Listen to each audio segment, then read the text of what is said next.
Hello everyone, I'm Joel Baird, the General Manager of Missoula Community Access Television, inviting you to this late October edition of Missoula Live. My co-host Kim Anderson has the same cold I'm just getting over, so that's why my voice might be a little raspy.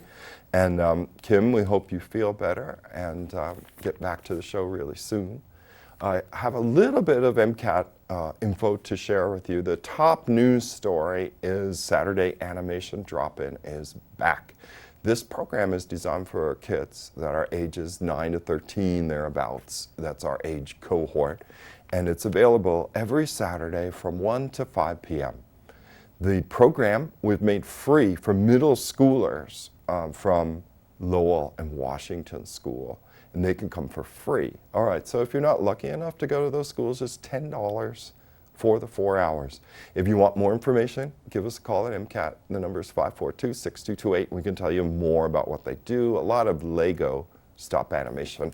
And during this cable cast, Scott in the back booth there, he's going to show you a lot of PSAs, give you a little bit of a taste for it. The other thing I would mention is a big shout out of thanks to Scott Ramp and Neil Wells and their crew of high school students who have brought high school sports to the MCAT lineup this past fall. They've done about 2 volleyball games, they've done about 8 football games. Every Friday they've done a football game, and then again on some Thursdays. And the last game, these games have been transmitted live on our Facebook page, and they're at 7 o'clock. And they've braved the weather to do this, and they've been very popular. The football games have been viewed about 32,000 times on Facebook since they were put up. So if you want to see the last one, that's going to be Friday. I wish I could tell you the date. Any clues? Guests? Mystery guests? He says 2 and 5, Friday, October 27th. Yeah. At 7. Okay, so that's enough from me. I want to welcome my guests, Rebecca Connors and Bradley Seaman. Thanks for coming from the elections office. And I've got a prop, because it is election season. I brought in my own ballot. And I brought this in partly so folks at home would know what they should have seen in the mail, right? These were mailed out on the 18th. So if you're watching and you haven't gotten something like this, it has the big MC. For homeowners, sometimes they will get scared because it means it's a tax bill. That's the other time they might see the MC. But this is joyfully large and offers choice in the local elections. So what do you guys have to say? Take it away.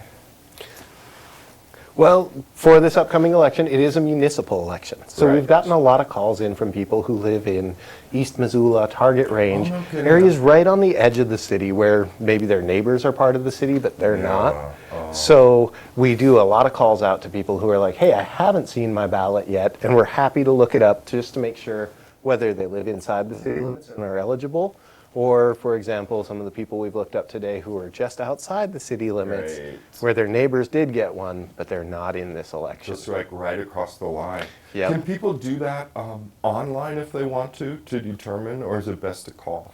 It's really easiest to call. We do have some interactive maps which will show what ward you're in, so Okay. you can look that up. But we've got a lot of staff on board right now for the election. We're ready to go, and it's really quick and easy for us to look that up. Nice. And I want to say the number 258, but that's my first guess. It is. 258-4751. Okay, 258-4751 to find out if the place where you live is included in the city and whether you should have gotten a ballot or not.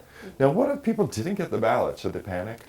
Today is October 23rd, but we're going to show this every day, for 2 weeks. So, Yeah, give us a call. We can see if maybe a ballot was sent to a dated address. Maybe you've moved. A lot of people, they know they need to register to vote, but they always forget if they moved or if they updated their information with the post office. Yeah. They think that all gets transmitted to our office, and it doesn't. So we can clarify what address that we have on file for you. See if you have an active status. So voters with an active status receive ballots during an all-mail ballot election. Yeah. And so if you have an inactive status, we can walk you through the ways that you can reactivate that status. Can they rush out to the fairgrounds? So we were just saying before we started recording that a lot of old-timey Missoulians, they associate elections with the courthouse. Anything about the elections? Well, go down to the courthouse. Not the case anymore, right? Go to the fairgrounds for the election office. Yeah, we have just found that while we may have had staff at the courthouse in previous elections, we would be able to issue ballots there, and someone would have to eventually go to the fairgrounds. Yeah. So we've just decided to move everything there when we have an election. It's one-stop shopping. We can get you registered. There's plenty of parking, and it's very accessible. It's central in town. We can get you in and out. We have a lot of staff who are looking for people to help. Oh, that's great. And volunteers have come forward, like in the past, you've had election judges and so on. So you have a good string of volunteers helping with the elections. We do, and but we're always looking for more help. We will be having training for election judges next year, and so we'll definitely be gearing up again. So that's something for people to keep in mind as they're marking their ballots this year. How can they help elections next year? Nice. So here's mine, and I did already unseal it or whatever. So just to walk people through, they're going to find this envelope. That's the one they're going to mail it in or drop it off in. And then here's the privacy envelope for the ballot. And then here's the ballot. And then instructions. And on the back of the instructions, there's a list of places where you can drop your ballot off on election Handy. day. Okay. So if it gets too close to election day and you're worried about the mail maybe not getting it to us, Yeah. all of these ballots must be received by 8 p.m. on election day. Yeah. And there's always been a bit of confusion about whether or not a postmark applies, and a postmark And does not count. It's got to We be have to have it received. in our hands by 8 p.m. on election day. Yeah. So if it's coming up to that weekend or the day before and you can't make it out to the fairgrounds, you can always go to one of those drop-off locations on election day, any one of those drop-off locations, deposit your ballot, and know that your vote's going to get in time. During the whole day or before 8 o'clock or, 7 a.m. to 8 p.m. Okay, it'll so hold you this- still have to, if you say, oh, I'm right by Rattlesnake School on Pine View Drive, I'll get it there, but not 10 o'clock on election night prior to 8 p.m. Yep, exactly. Okay, that's good to know. And then some people, in the past anyway, here's, and I'll show people the procedure, but okay, this is the procedure. You mark your ballot, and there are resources, for instance, like a MCAT.org video on demand, and on our Facebook page, but you'd have to search for the videos. We've been able to have 3 different candidate forums. So one was held by the City of Missoula Office of Neighborhoods, for each of the 6 wards plus the mayoral race. The Missoula Downtown Association had a mayoral candidate debate, and so did City Club. So there's a number of places where you can see the candidates and hear their issues. Missoulian has archived their Q&A with candidates, and then you'll see, your ballot. It's to be marked in pencil or pen, does that matter? Pen. Pen, it matters, because a lot of people when they see those eggs, takes me back to like school with the pencils, number 2 pencil. Pencil can be too light and the machine may not read it. Okay. So it does get kicked out and go to a board of election judges who then have to determine what the voter's intent is. Oh, yeah. And also, pencil creates dust, and that dust can build up in the voting machines. Wonder what they did back in the day when we were all using number 2 pencils. So, and that's a lot of times kids had no idea, the pencils had numbers. Yeah. So pen is preferred, dear viewer. And once you've done that, and it's not going to be too taxing, I think most people have 3 choices, their ward candidate, their mayor, and their municipal judge. So you take that completed ballot. You don't write your name on this ballot. This That's is right. your chance to be anonymous but participatory. Then you seal it in the blue envelope. But wait, you're not done yet, right? So then the bigger envelope, you put it, this one that doesn't have your name, that retains your anonymity, you put that one in this bigger one. And here's an important part, though, to validate the ballot with your signature on the outside. And that's what we call the affirmation envelope. It affirms that you're the person that ballot was issued to, that you're the signer of the ballot who it belongs to. Right. And then it has this kind of barcode and stuff. It has my name and address on it, so that should match. If you're sharing a household with adults, you should make sure, you know, if they're all open, that the signature and the name are the same. So you got to get the right envelope. Yeah. Now, having done all that, might one worry that a single stamp isn't going to do it? For this election, one stamp will get it into us, no problem. Okay. And then, you know, if we ever have a bigger ballot, we always update those instructions to kind of help list Okay. how much. So in the press is past, needed. have there been multiple stamp? Primaries is typically where we Yeah. see it. It's usually about 69 cents to return a primary ballot because you have to return the unvoted ballot and the voted ballot in a primary. Oh, wow, yeah. Okay. So this is the thing. You could put a single stamp on it and put it in the mailbox. It has to be received in the typical carry time, 48 hours. Typically, yeah, within Missoula. Monday might be a little chancy if you're going to use the mail. Monday, November 6th might be a little chancy. But there's all this drop-off stuff. And at the fairgrounds at the Election Center, Building 15, you have that drop-off. Or is that out by the gate, the drop-off? Yeah, so on the Thursday before the election, we will have drive-through ballot drop-off. I think that's November 2nd, 9 Yeah. a.m. to 5:30. So if you still have your ballot, you can do the drive-through. You don't even have to get out of the car. But there is a 24/7 mail slot at the fairgrounds where you can come in during the weekends or after hours and Yeah. deposit that ballot to our office directly. Right. And then a mail-in ballot, I don't know if you guys know the answer. I thought I had read somewhere mail-in ballots have a higher range of participation than when people have to go to the polling, live versus mail-in or something. But I don't know. You might know. They You do. know the business. Vicki, the previous election administrator, started in 2007 doing mail ballot elections for local elections. She was starting to see about 13% voter turnout for a poll election for the municipal. And now we see the 2013 municipal election that the mayor was on the ballot. We had 43% voter turnout. So that has definitely helped Wow. increase voter turnout by From doing it on mail. 13% to 43% with the convenience of the mail-in ballot. That's right. That's shocking. And it's cheaper too, right? There is cost savings because it doesn't require a ton of personnel to Yeah. conduct the election. Yeah. Well, anything we did not cover I think. in our visit? Really good, Yeah. So you're a pro at this. I'm learning a lot. I want to make sure people know the number. I don't know if Scott had an opportunity to post it. The 258. 4751. Right. And So that'll get you right into the elections office. We keep those phones staffed by multiple people, so you Yeah. can call in, you can confirm, should I be getting a ballot? Yeah. Where did my ballot go? Yeah. If you've mailed it in, you're close to that. yeah. You can check to see if we've processed it yet. Sometimes It's it on the takes- website too. Wasn't that where's my ballot thing? Did I see that? Or is it not Go for for this it. election?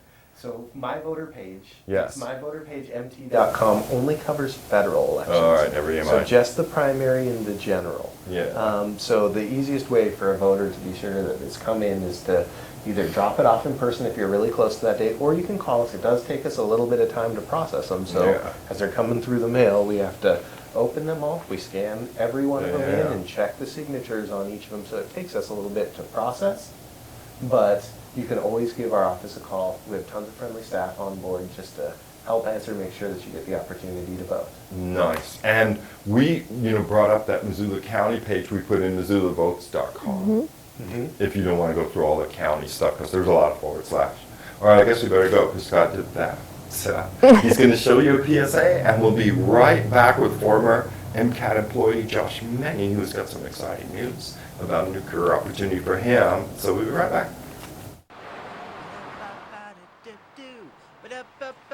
Hey, hey, how's it going over? Oh, have a good day. Oh, huh, I didn't see you over there. What a nice day to be out and about today. But I want to tell you something about what's going on here. Hold on a second, let me just adjust this. Okay, there you go. Let me talk about MCAT. MCAT is doing Saturday drop-ins starting every Saturday this fall, winter, and spring season from 1 to 5 p.m. Let's go check it out. Come on. MCAT is a great way to create. All you gotta do is come on down to our location at 500 North Higgins. It's as easy as that. See you there.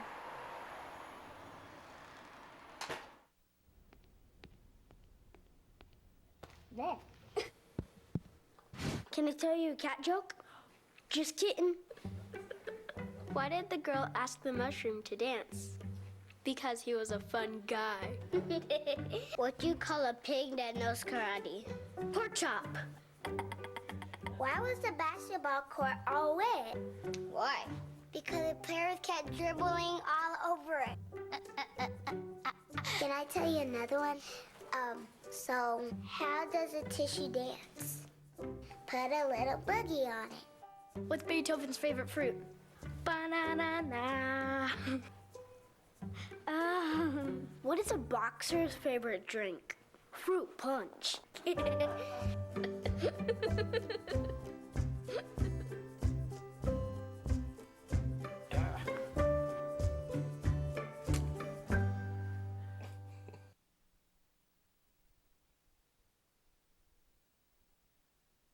Nobody plans on getting a brain injury. When it happened to me, I didn't know where to turn.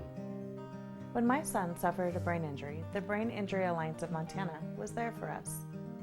I take comfort in knowing they will be there for him his entire life. The Brain Injury Alliance of Montana is the only organization in the state dedicated exclusively to assisting survivors and caregivers. Visit our website to learn more about our services and how you can help. Missoula Community Access Television works with kids in an active learning environment where they get hands-on experience in video production. MCAT offers weekly Saturday classes that spark creativity in kids from 9 to 13 years of age. Located downtown at 500 North Higgins.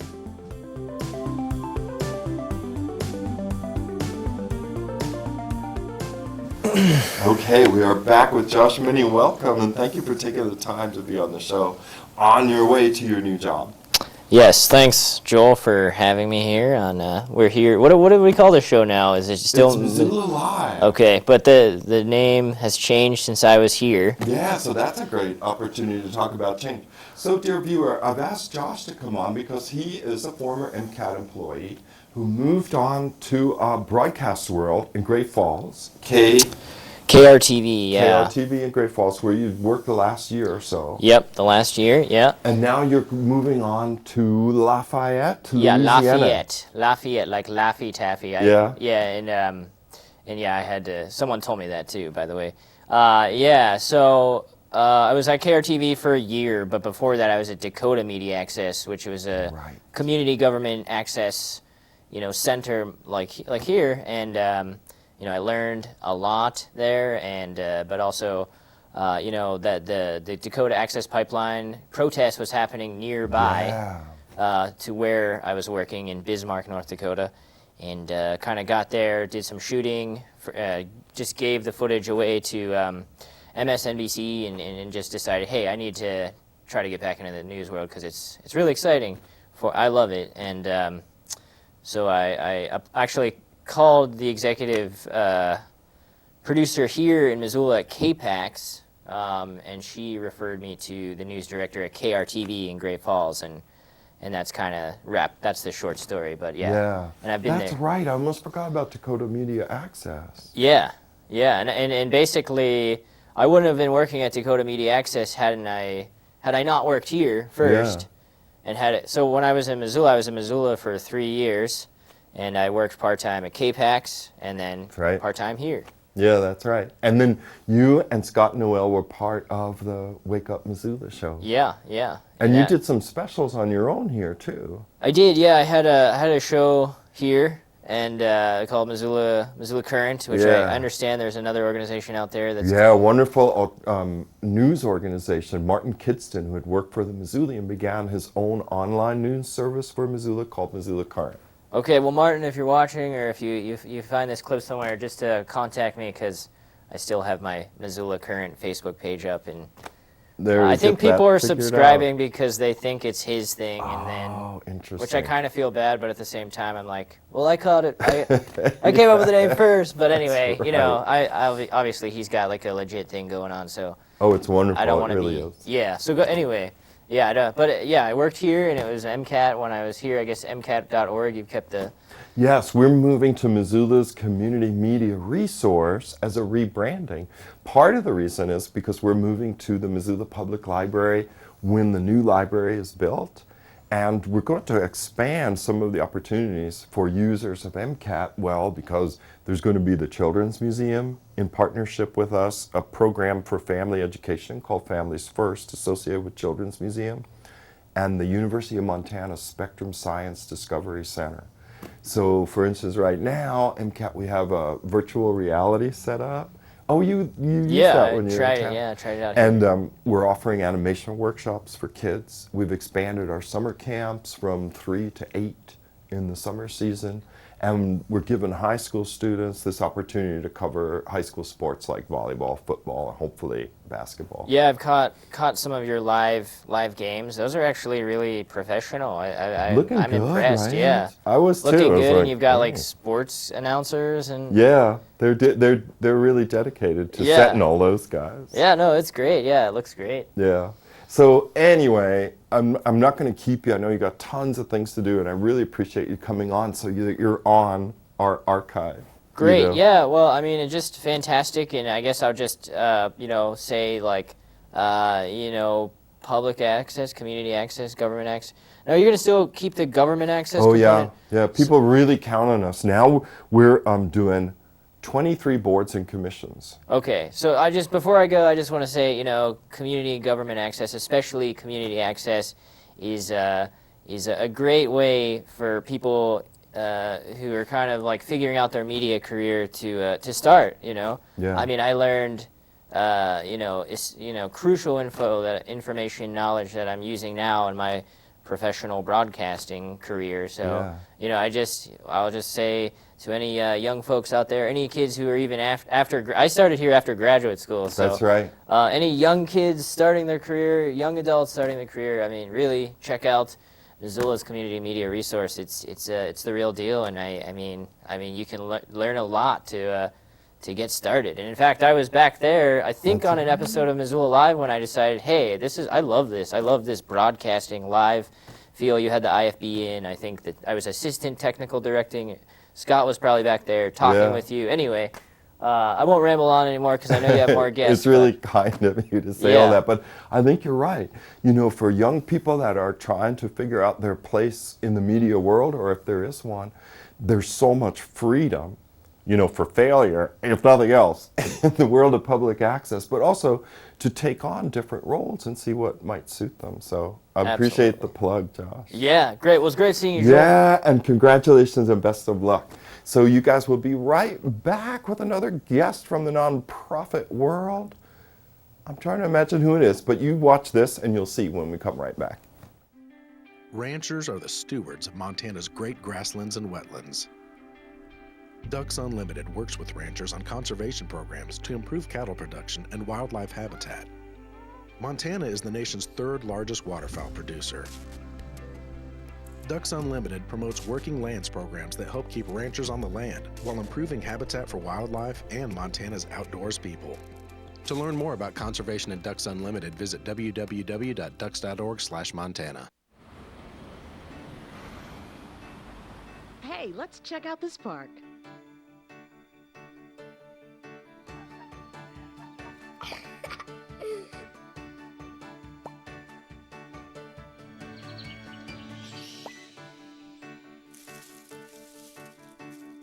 Oh, wow, that's really cool. To find a great local park or forest near you, go to discovertheforest.org.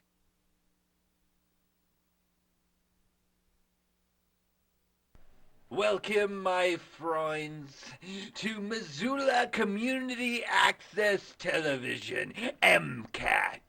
And here every Saturday afternoon, we're having a drop-in animation camp, and where you can do such wonderful things as do animating things of great all endeavors, like make Legos come to life.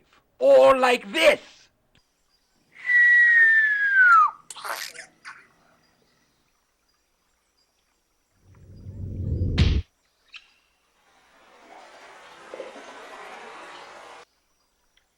Just do that. It'll be amazing. Here at MCAT, 500 North Aiken, Suite 105, every Saturday afternoon, 1 p.m. to 5 p.m. What do you wish for? A nice life?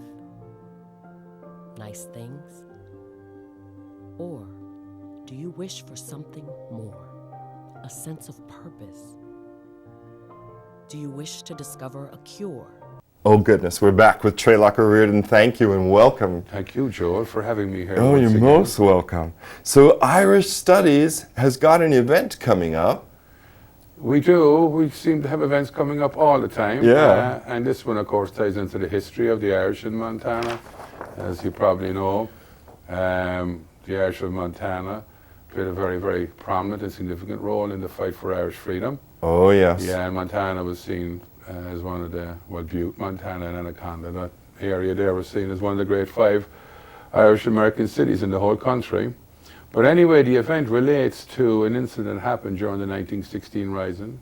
Francis Sheehy Skeffington, a well-known and committed pacifist, was arrested by the British, put up against the wall, and shot. Yeah. It was like pacifism, it Just was a like capital that. offence in Ireland. His wife, a very formidable lady, feminist, suffragist, demanded justice. She didn't get justice. What she got was intimidation and threats. Sure. They also tried to bribe her, but Mrs. Sheehy Skeffington was made of sterner stuff. She says, I know how I'll soften their cough. I'll take my case to America. And to America she came. Huh. And as John Devoy, head of Clan Gael, the greatest Irish nationalist organisation at the time, said, she did more good the time that she was out here than 25 years of speakers and writers had done before her. That's She great. actually came down here to Montana, went to Butte, and Anaconda, and received a tumultuous welcome down there, as you would expect. Yeah.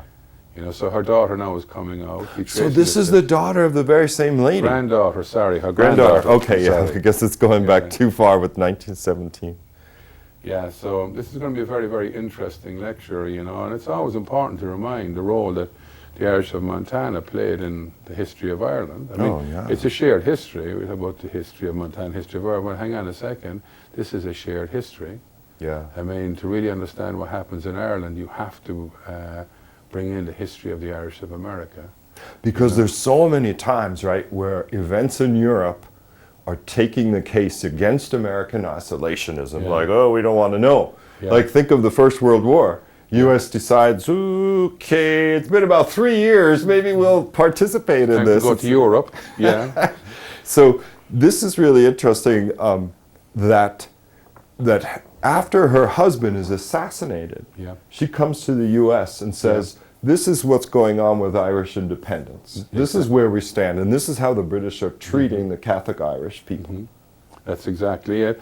And she wasn't the first. I mean, Charles Stewart Parnell was the first to come out here. He set up the Home Rule movement. Yeah. And again, it was the Irish of America, particularly John Devoy and those who were in Clan Gael, that opened the doors of America to him and helped organize it in such a way he joined, he addressed joint sessions of Congress, which was very, very, very rare at those times. And he went back to Ireland with $300,000 stuffed in his back pocket. And that was the money that has helped set up the Home Rule movement in Ireland. Gosh, what a struggle it's been. That's extraordinary when you think of the It goes on struggle and of the on. Irish Home Rule movement. It My goes on God. and on. And I mean, even in our own lifetime, I look at Irish studies and the struggles that we're going through at the moment, as you Yeah. know, with the university That's and right. so forth. But like the thing about it is, this is all part of our history, you Yeah. know? I mean, if we got too many fair weather days, we start to get worried. That's What's it. happening around here? Have we reached the end of the world or something? You know, I get fat and lazy, it's too soon. Exactly. Maybe 2 years from now, it'll be okay for both of us. Well, this is a free public lecture at the Dell Brown Room on Monday, October 30th at 7 p.m. And they're not going to wear you out, it's 90 minutes. Well, it'll be about an hour, 45 minutes, but you know, we had it for 90 minutes because I'm sure there'll be a lot of questions. Yeah, afterwards. Yeah, I'm convinced we will have an awful lot of questions, actually. Well, this is a wonderful opportunity to take a key piece of Irish history right here in Missoula on that Monday. And it's up at University, but the parking is bearable after 7, right? It is, then you yeah. can park where you want to park. It is. And the great thing about it too, you see, we are going out to talk about an event that happened 100 years ago. Yeah. And you have an awful lot of people here in Montana of Irish heritage whose grandparents or great-grandparents would have been out. Yeah. Hannah Sheehy Skefflin came to Montana in 1917. Yeah. Oh, this is great. And this is sponsored by Irish Studies Program, the Butte Silver Bow Archives, Friends of Irish Studies, the Ancient Order of Hibernians, and Generosity of Sam and Julie Baldridge. Baldridge, yeah. Yeah. And is there anything, viewers, that you've been on this program quite a bit, and so what we're referring to is the Irish Studies with the cutbacks at there's a possibility there's going to be something happening there. Is there something viewers can do to help? Well, continue to give us their support as they Yeah. have done, over the years. And I think one of the great strengths of our Irish Studies program is the amount of community support we have. We would not have the program we have without the community. We're very, very fortunate that we have such a committed community. I mean, you guys have had fundraisers after fundraisers. I mean, the Christmas shows. Yeah, we all have. this stuff. Yeah, we have, and they've always been very successful. And I mean, not just in terms of the financial side, but in terms of introducing the students and the community to Irish culture. So Irish culture has a much more prominent place today in Montana than maybe it did, 15 years ago. Yeah. I mean, you'd have to go back 70 years to find anything quite as strong. The culture of Montana from the 1880s, 90s, right through to the time, probably the Second World War, was very, very rich and very robust. But then there was a lull, and then from the 90s onwards, it starts to re-emerge. And the Irish Studies program, the community, the different organizations like the Friends of Irish Studies, and I would encourage people to join the Friends of Irish Studies because they are. They can find that on the Facebook, right? They can, yeah. You can go to friendsofirishstudies.com because they are the main donors to the Irish Studies program. Yeah. And they're the ones that are helping us now to do other things as well, like community outreach and school outreach. We're reaching out to the schools now, and we're trying to make presentations in the schools about Irish history, and specifically the Irish history of Montana and how important it is. We've had some of the great historical figures of Irish history here in Montana. I mean, Thomas Francis Maher, Marcus Daly. I mean, you don't come along, Mike Mansfield. These are all Montana people. Yeah. And when you think of Butte, and that incredible rich history with that copper mine. Yeah, and how prominent it is. But even look at our Irish Studies program as well. I mean, it's the largest one west of the Mississippi. Yeah. And it's funny, I was talking to a representative of the Irish government there recently. He was talking about Irish Studies and how important they are. And he was saying the way the Irish government views Irish Studies in America is like this.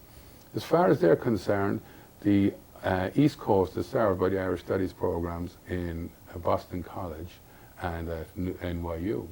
The Midwest is served by the Irish Studies program at Notre Dame. And then the Irish Studies program at University of Montana serves the rest of America. Yeah, that's right. It's big territory out here, It is. But I mean, it was kind of the way he looked at it too. It was more national as opposed to regional. Yeah. But it'll give you an indication of the kind of stature that the Irish Studies program in Montana. You wouldn't think it's just in Montana. Well, that speaks a lot about the university and what a great university is, and about the community. Yeah. And sometimes in these troubled times in particular, we forget what a resource, you look at Montana and we talk about our resources in terms of our mountains and our rivers and our lakes, but we look at our universities. I mean, we have one of our greatest resources in our educational system. Oh, yeah. And there are a lot of kids outside of Montana who would come here, if we were to promote our educational system in our universities like we promote some of our other, and rightly so, beautiful resources and great resources. Well, thank you. I know I have to move along because I'm tardy, but once again, dear viewer, the lecture is Monday, October 30th on University of Montana campus in the UM Dell Brown room. It is free, and I would urge you to attend. Well, Treylock, good luck, and thank you so much for being here. my friend. So we'll be right back, Joe, Martinez is here from MCT. We'll visit with him right after this. Well.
It's awfully quiet out there. What do you think of the Wolf Pack, Missoula?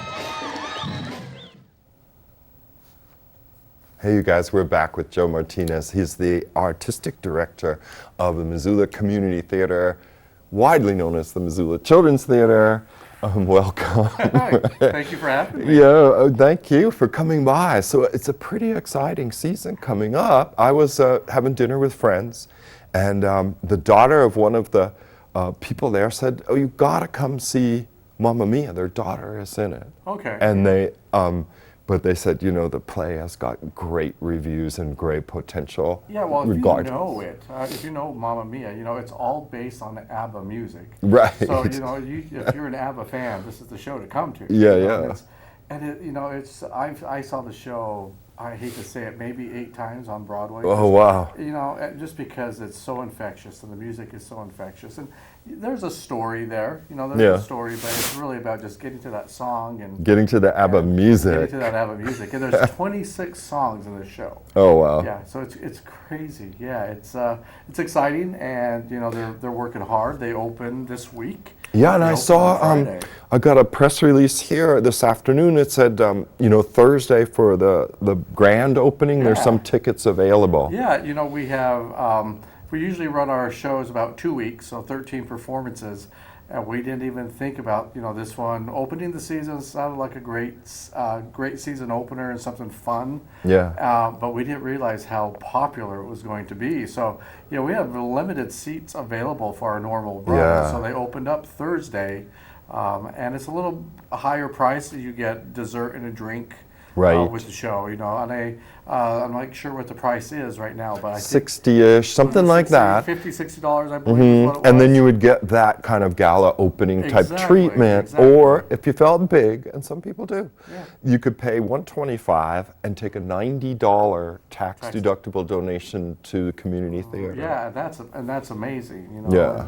And you know, that $125 ticket for this Thursday gets you dinner, Right. plus the show, and then dessert and drinks. And Oh, wow, everything. dinner Yeah. and a show. Dinner and a show, yeah. So Yeah. it's, you know, hors d'oeuvres and heavy hors d'oeuvres and Yeah. stuff like that. But yeah, it's a really nice evening, so. That's, yeah, I would recommend people do that if they have the dough. Yeah. Because it sounds like it's going to be hard to get tickets. So I had said to my dinner companions, "Oh, your daughter's in it, Lorene." And I was like, "I've got to see it." And she's like, "Oh, you better do it fast because apparently people know the show." People know and the they're show. they're going in droves. Yeah, they are, and you know that's exciting for us. It's very exciting for us, and you know it's going to set a standard for the rest of our season. Hopefully, Yeah. you know, and Well, a darn high one, right? Yeah. Now, young Scott is in the Christmas Carol Christmas musical, Carol, the right? musical. Yeah, that's coming up obviously at Christmas. Yeah, good idea. That's right. Yeah, exactly. It opens the week after Thanksgiving, and you know that's a show that is near and dear to my heart. It's not any. It's your typical Christmas Carol story, your characters.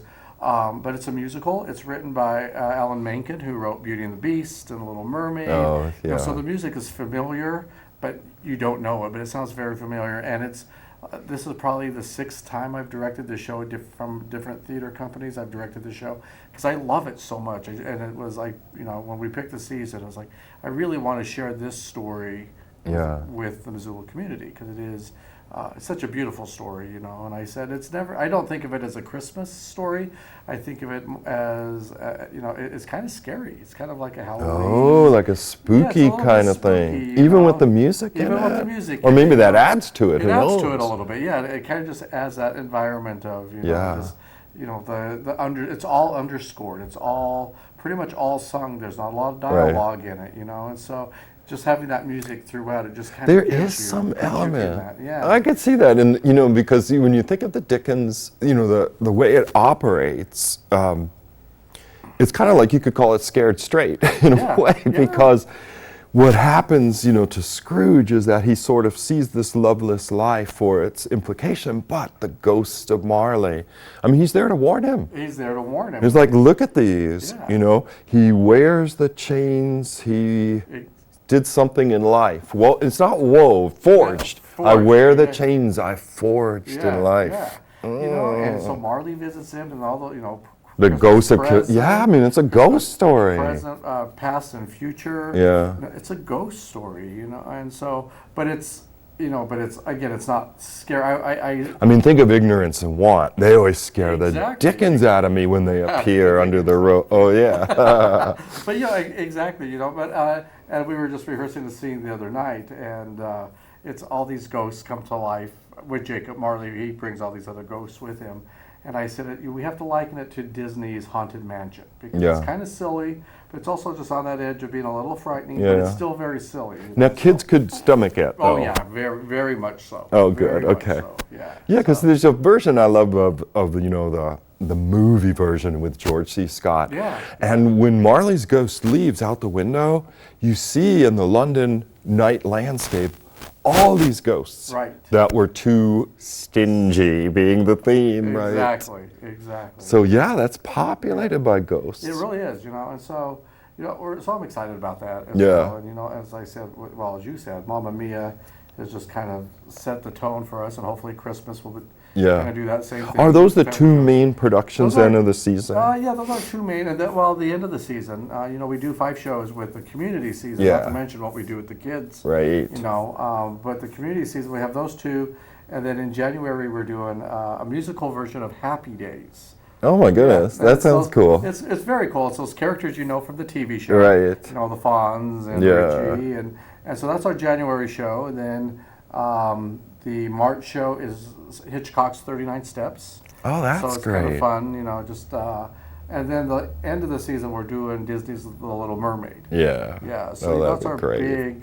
It's a pretty big season. Yeah, it is. And then as I just said with the kids, we just did the Lion King experience with older kids, and we're doing Willy Wonka right now with the kids. So it's just continuing. You got a lot of stuff. And I would recommend, I bet Scott has shown, but I've been talking to you so avidly, the website, because often you guys will also offer camps during the holiday break, right? Where kids could kind of get into it a little more when they have that time. Yeah, we have our camps going on. Also, Missoula County Public Schools have days off throughout the year. Yeah, those PIR days. PIR days. And so we have classes during those days as well, Plain a Day.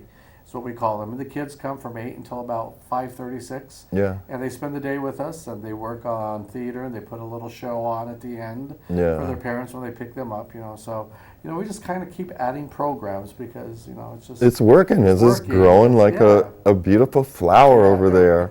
I can't remember if I told you, and I guess we should go. But I lived right across from Central School before it was MCT, really? And I wouldn't, in my wildest imagination, have foreseen what it was to become today. Yeah, because the new section wasn't on it. Exactly. It was just this abandoned elementary school that, just like in an old movie, people would throw rocks at the windows. That was the thing. Well, it's funny because I got here just about the time that they acquired it. Yeah. And I was working for them when I first got here, and we would rehearse in that space, and it was because it was like a ghost story. It was like a ghost story. It was pretty disgusting inside. We would clean a couple rooms, and we would rehearse. Yeah. So, Well, it's exciting. congratulations. That's something, Well, you know. thank you. It's nice to have the long view sometimes, isn't it? Yeah, it really is. I think about that. You know, we did the homecoming parade, and I was like, gosh, this is the 16th year we've done the homecoming parade. But in a way, there's something both wearying Yes, and exactly. nice. And nice about it. Yeah. Because you know that longevity, you know. Yeah, there's kind some of- reward, Yeah, there's some a reward. Yeah, overview. Exactly. Yeah. Well, Joe, thank you so much for thank you. taking the time. You know it. And we'll be right back because I have 2 more guests, so I'm going to cram them in. Well, no, there's 15 minutes in the show, so stay right there.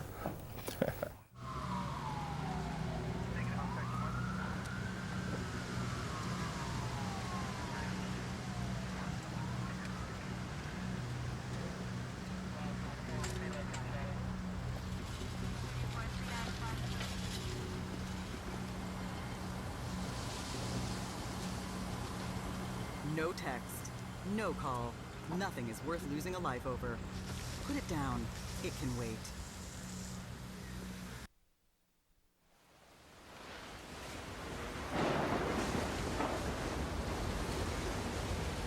Tonight, along the Texas Gulf Coast, utter devastation. Harvey barreled ashore overnight, packing 130-mile-an-hour winds, blinding sheets of rain, and the treacherous storm surge. Harvey can't mess with Texas. So donate now to help make Texas whole again.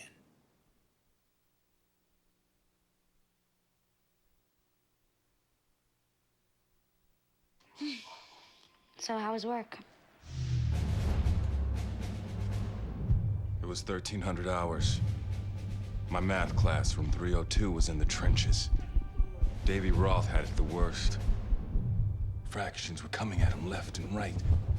He just didn't get the damn things. 2 days ago, I tried to teach him what 1/4 of 1/2 was using different sizes of blocks. Yesterday, I tried again by dividing up pizza. Both missions failed. Oh no. But today, I was ready. I created a combat math game where the only way to beat the enemy is to out-fraction them. Davy conquered every last denominator. Okay, we're back with Dave Atkins of Tree Source. Welcome. Thanks for waiting to be on. All right. So Pleasure. it's new to me, and Leland Buck, who I remember from my Crystal Theater days, he came in and requested a live stream of your event coming up. And I said, gosh, what is Tree Source? And I've forgotten what he said. So we're new. That's why you haven't heard Yeah. of it. It's we're a new nonprofit. In fact, just got our nonprofit status. Oh, here congratulations. a couple months ago. Yes, that was a big score. And we are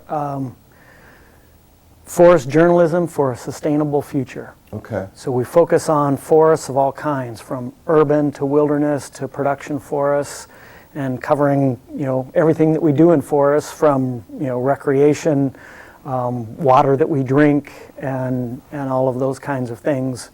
And so we're an online magazine. Right. And Scott is showing you, see on the little TV Yeah. screen, he's showing, I guess, a website, which is also the online magazine? Correct. Okay. And we have written stories, we do original pieces. We also aggregate stories from other sources and do some curation and post those, some audio stuff, video, as well as written Oh, stories. that's brilliant. Because a lot of people around here are very concerned about the forests. I mean, we kind of live in it, Yes, we right? do. And we get some very painful, sometimes very beautiful reminders that we live in one of the largest forests in the country. And then, of course, this summer, pretty painful reminder that we live among one of the largest forests Yes. in the country. And that's the forum we're having Yeah, it sounded tomorrow really evening, intriguing. is focusing on how do we live with fire. Yeah. And because we are always going to have fires that escape, so trying to stop all fires. And so on the panel, we've got some fire scientists from the Forestry Fire Lab that the U.S. Forest Service has, fire ecologists from the university, and then Bob Yokelson is a chemist professor, does research, and he actually flies through smoke columns to sample them, these giant fires. And then Sarah Cofield from the county health department, because of the health effects of all the smoke. We've got a panelist that's an insurance agent in Seeley Lake. Great. You know, and it's covering businesses and homes, and you know, that's was a scary time for those people being really very much evacuated. so. Right. Yeah. I mean, they started school at Paws Up. It was that bad, right? Right. People hadn't seen it that bad in a long time, and for outsiders, it's pretty interesting too. So this panel is at UC, is it in the theater? Yeah, UC Okay. Theater up on the 3rd floor, right. Right. And is there a fee to attend it? Nope, it's free to the public. Okay. And if you can't make it there, it can be, we're live streaming it on Facebook. Yeah, apparently we're doing that Yes, for you you guys. guys are. Good. And the other cool thing is with your technology, we'll be recording it Yeah. and then posting it to our YouTube site. Oh, so that's if brilliant. people have conflicts, they'll still be able Mhm. to listen and participate that way. And I think, you know, this is really important. You guys have started this magazine, sounds really good, because it seems like, you know, whether people are going to attribute this to climate change or whatever other mechanism, I think a lot of long-term residents of Montana feel like we've turned a corner on fire season, that it has become, it has the potential of becoming much stronger, much more life interfering, Right. and much more of just a deal, however you want to term that. Right. That living in the forest is going to become much more of a deal, and it's not going away anytime soon.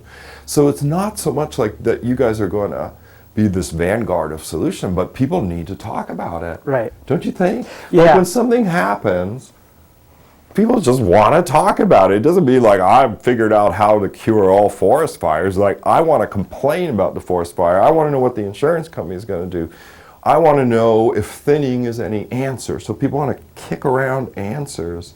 And I was surprised, you know, the people that I would identify as left progressives, they were coming in and out of MCAT all summer saying, they got to do something about this. They got to go in there. And, you know, like they were saying, I'm ready to change my mind as a knee-jerk conservationist and saying, don't cut any forest. Like, now I want to cut into blocks if necessary. you know? And that to me is, you know, the sound bites and that emotional reaction. Yes. And so part of why we decided to host this and bring these panelists with scientists and practitioners Yeah. and, you know, the insurance people to have that conversation about what we can do, and that it's not this simple black and white Yeah. of, oh, you're going to go cut it all down and have these blocks.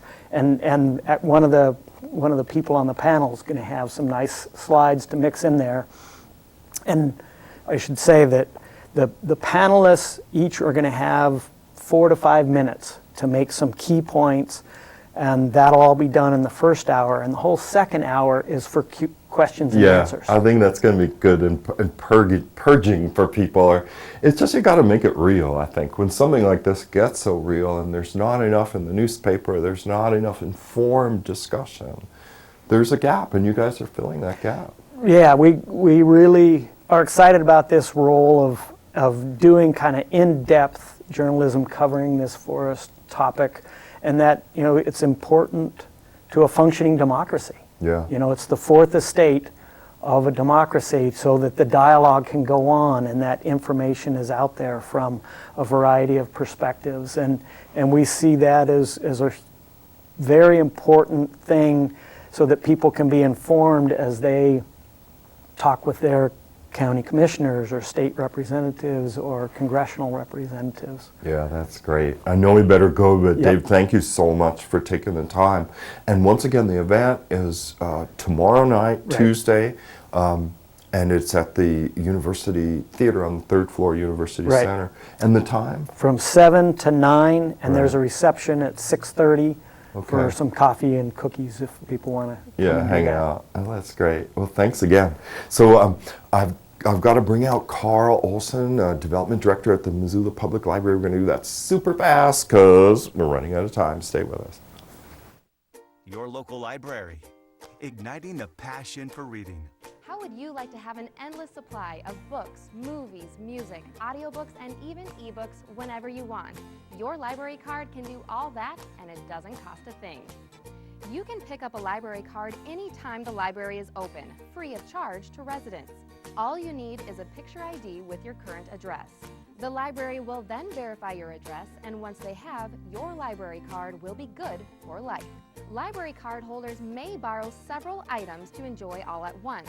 Be sure to check the return dates, as they may vary depending on what items you check out. It's so easy to get access to all the library has to offer, and best of all, it's free.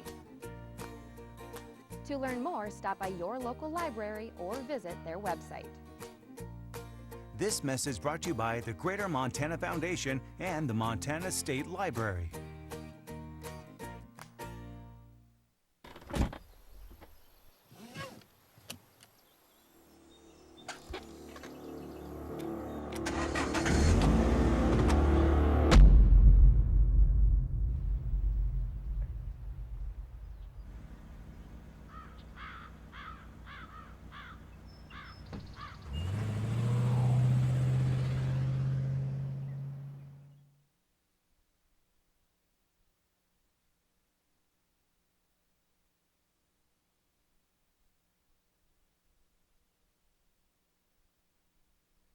Sergeant Greg Amison with the Missoula Police Department. I'd like to talk a little bit about bicycles riding on the sidewalks in the city of Missoula, which we see a lot because Missoula is a very bike-friendly town. I would just like to let bicyclists know that they do have to yield to pedestrians on the sidewalk safely because they travel faster than a pedestrian, so they do have to do that in a safe manner. And then when you get to a crosswalk, you are actually required to slow your bicycle down to what would be called a pedestrian pace, and you cannot begin crossing until it's safe to do so. First one, you Oh, know. we're back. So we were just deciding. Here is Carl Olson, Development Director for the Missoula Public Library. Welcome. Thank you for coming. We were just talking about what we could talk about. We were chatting. I feel like we should talk about everything if you want to, because there is so much at the library, right? So we just finished the month of September was Learn About Your Library. The library had orchestrated 4 different Wednesday nights talking about how the new library was going to bring together all this stuff. But I thought, and that's when I asked someone to come over, there's so much going on right now, it's kind of shocking. So I've got, of what's going on, highlights of the library. Oh, that's the title. Beginning Computer Coding for Kids. Computer Fundamentals Computer Class, Open Hours in the Makerspace, a writers group for middle school, a Lego club, a community, I guess for adults, writers workshop, a Tuesday night jewelry workshop, and then a second Tuesday book group, a Make It and Take It crafts event at the Big Sky branch, family story time, Tiny Tales for birth to 3-year-old, a watercolor painting class, Introduction to Reading and Writing Poetry. I mean, that's Isn't it amazing? So, I mean, in case anyone has missed the memo, right? Libraries are not only places where you access information. Yeah. You still do at a library, and many, many people do every day at Missoula Public Library. But they are also places where the information comes to life. Right. So you can go and get a book about famous paintings around the world, and you can take a painting class at the library simultaneously. So, I mean, this is what a library is nowadays. All the information and books are not, it's not just stored on a shelf. It all comes to life at your public library. It's pretty amazing. It's pretty participatory, I guess, is that idea when you think of maker space and the things that people can do with that kind of crafting. And here's like crafting castle creatures on October 28th. Sculpting clay to create creepy creatures in the children's department. We have a fabulous new ceramic castle that an artist donated to the library. It's really fabulous. I see a picture of it here, people at home. I guess you're going to have to go to the library. You need to go to the library to see it, and it's in the children's area. And it's fabulous, but it's missing its inhabitants. Oh, I see. So the kids on the 28th, actually anyone, kids of all ages on the 28th, can go and create the inhabitants for this castle. Oh, that sounds really great. And people, if you're watching, you've never been to the library, it's at 300 East Main Street for now. And the number is 721-BOOK. So that's not so hard. And there's so many things you can do at different hours that I recommend you go to MissoulaPublicLibrary.org, and Scott could show you this on the screen. And once there, well, he's jumped the gun. He's clicked already on newsletter. There's an archive, and you can click on October newsletter, and you can see everything that we see here with the specific times. Or if you just, something tickles your fancy, you're like, what about that watercolor class? You can call 721-BOOK, and somebody's going to tell you.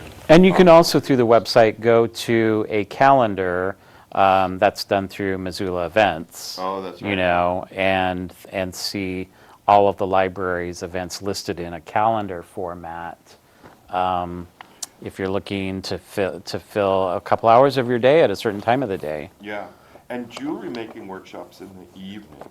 There's still, it seems like you're going to have to hitch a ride on jewelry maybe another month, because it was the 3rd, the 10th, the 17th, the 24th, like tomorrow night, and then Halloween night. Well, all those classes and workshops are done every month. Like they're constantly cycling through all the computer classes, makerspace, all of that. Writing workshops are constantly happening at the library.